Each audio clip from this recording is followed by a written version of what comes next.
Hi, Toby Barnett with KW North Sound and the Barnett Associates team here today in this short video to talk to you about credit. I know one of the biggest things that come to buyers financing is a buyer's credit score.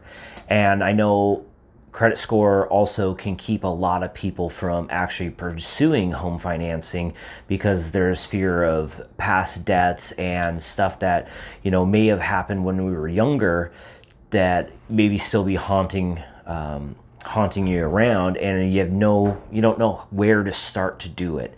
We see credit repair companies all the time on TV offering solutions, but here in this video I want to give you 10 easy ways to start getting your credit repaired.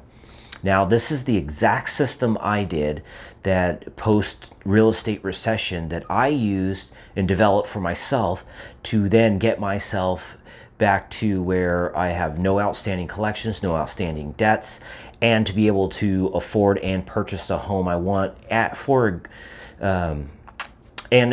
get a good interest rate by doing so.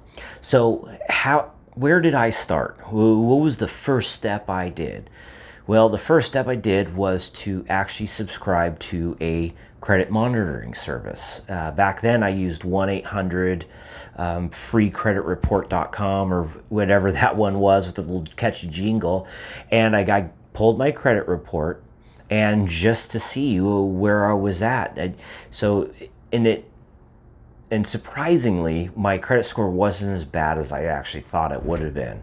I thought it was just going to be completely in the tank, and it was going to be no possible way that I would ever get out of everything that I created in my finances in my late teens and early 20s. And also dealing with the recession as well, back from 2007 to about 2012. So this first step, I subscribed to a credit monitoring service, pulled the credit report. The second step, I used that credit report to actually evaluate all the debts that was against me and that were being reported. It showed my student loans, it showed my truck payment, it showed some credit cards and that I used a long time ago that were still floating around. If you remember the Bon Marché, that was on there. So understanding what was there, gave me like, okay, well, it's not as scary as it seems. And then, so the third step, I prioritized all those collections and those debts, and I started with the collections first, being the smallest collection, and then worked my way up to the highest one, and then just put my debts there, which would have been, student loan, truck payment, and I think that was about it. There maybe a Les Schwab account on there too, but I started with the collections, and because those were the biggest ones that were following me along from a long time ago that needed to be paid off, that were continuing to impact my credit score. So prioritize. Step 4, I started the payoff process. I took that smallest one and then started calling, and I called up the agency to see if they would settle for less. Or in that first case, I had the ability to pay that first one in full. But then the next ones, as I worked down, I asked if we could settle for less. And in another case, I did work out a payment plan to get myself out and off, not having that collection anymore. And then once I got rid of one, I could immediately start seeing the positive impact it was having on my credit score. And that started giving me confidence. It's like that this path can actually get better and my credit score can improve and I'll be looking good financially, and especially if looking to purchase a home myself, that I'd get a good interest rate, I have good credit worthiness, and because creditors want to see that you're responsible with credit being used. So not to digress much, but so I started paying off that process, and that process took me a good part of 2.5 years to go through each one of those, just because we didn't have a ton of money just to wipe everything out. So I prioritized and worked down that list while I'm also making income and also paying my current bills, my office expenses, and getting everything current with like my truck payment, student loans, got them out of deferment, and slowly worked through that process. So in about 2 years, all those collections and the small debts were gone, and I was only left with 2 big ones. And then in 2012, I paid off the pickup, and I was only left with my student loan debt. And so, and at that point, my credit immediately started skyrocketing. So after and during this process, you know, step 5, I set up automatic payments on a lot of stuff. That way I wasn't having to remember absolutely everything. I already planned it in my budget, but I didn't have to remember to go in and make those payments. And then I wasn't missing a payment that just because I forgot and then getting a 30-day late. I mean, just setting up those auto payments was a nice consistent driver to help that nice consistent way of making sure all my debts and bills were paid on time, so nothing was going to impact me on those, like, let's say, those 30-day lates. And then it showed, as I was looking at revisiting my credit report, it was reporting that, you know, my payment history is nice and steady, and so credit score went up. So setting up all those debts on automatic payments, you know, is really helpful and something easy to do as you get into this process. So in a step, excuse me, step 6, by doing so in step 6, I was allowed, you know, I decreased the amount of credit used versus the amount of credit allowed. And that's another factor within a credit score. Is like, how much do you have on a limit or a credit card limit, and then how much is used against it. So example, say you have a credit card that has a $1,000 limit and you owe $500 on it. That you have used up 50% of that credit card. So that will show a high balance when it comes to credit reporting. And so they like to see around, you know, less than 20%, 10%, you know, on there, on the reporting. So it would give a positive impact on your credit. You start going higher than that, then it's kind of it can bring it down. So one ways to get around that is to, one, pay down the credit card. Say if you paid it down, that $500 balance down to $250, you're now only at a 25% balance of that $1,000 credit card, so which will improve. Another way to do that would be to go to that same credit card if you're in good standing, and go to that same credit card company and ask for a balance increase.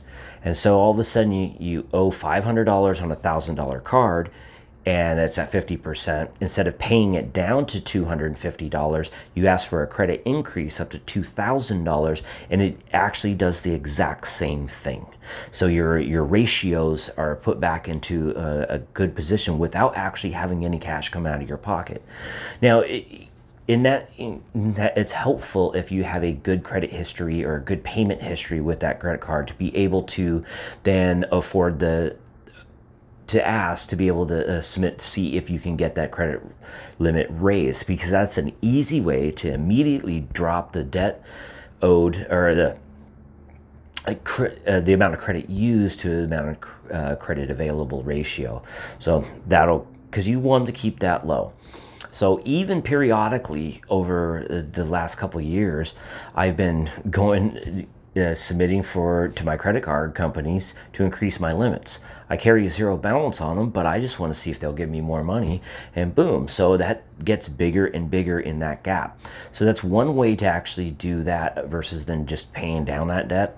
But I do recommend paying down the debt and keeping that as low as possible. But decrease the amount of credit used versus the amount of credit available. You know, step 7, don't close your credit cards or accounts. And I know a lot of people, and I was even under the same impression that it's like, I don't want to have these cards, I don't want to deal with them, and I should just close them because I'm not going to use them in the future. And then there's some validity to that, but also part of a credit score is length of history. You know, if you have a card that is 5 years old and you close it and then it's like, okay, you want to get another one, you start all over. So the longer your credit history is, that's going to help your credit score as well. So don't close any. So get them in good standing and keep them. I keep mine in a box in the house, and that's where they sit. You know, and unless I travel, I grab one as I need it. But most of the time, they just sit in the house. They don't go with me, and there's no temptation to use them. And if that way, there's no temptation to use them on stuff that I don't need to use credit for. If I don't have the cash for it, then hey, it's not in the budget. Then don't be using it. So. Don't close any accounts because that length of history. And then also add some additional trade lines or accounts, retail credit, you know, and then ultimately a house loan. I mean, and auto, they're looked at differently. So if you need tires on your automobile and you're working good, maybe go get a Les Schwab account and then be able to put it on. And that way you have a retail card or a retail account that you can use. One that's helpful because you need good tires in your automobile and also brakes or whatever, but has a different trade line than a credit card, and a different trade line than a student loan, and a different trade line than an automobile, and a different trade line other than a house.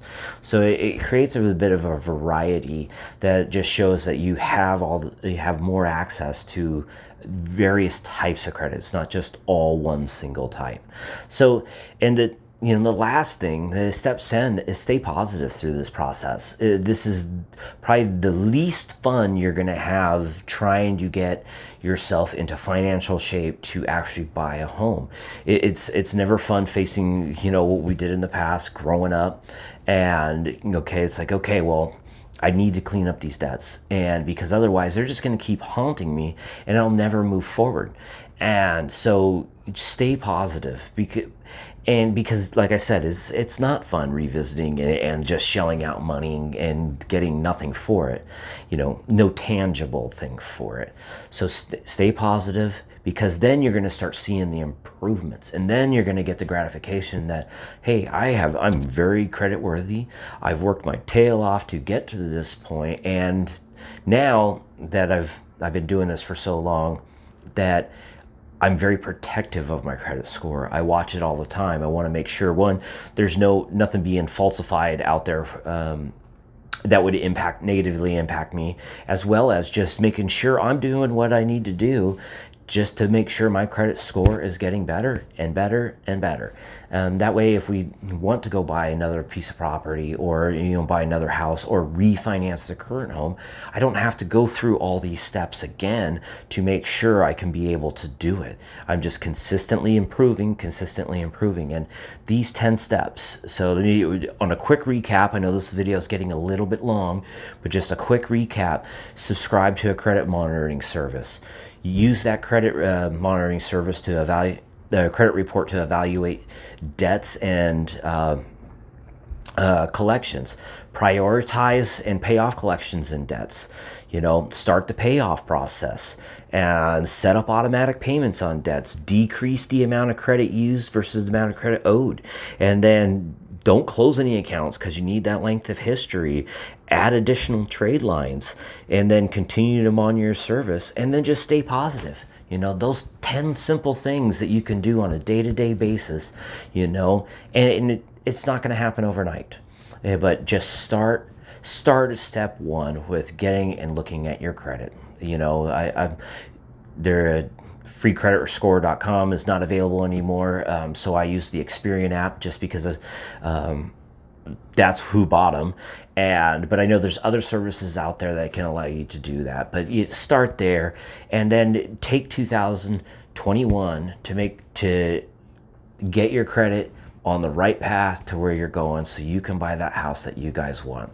But anyways, thanks for tuning in today for this credit repair video. I'll link to the actual blog post in case you want to just read the 10 steps real quick instead of having to listen to the entire video.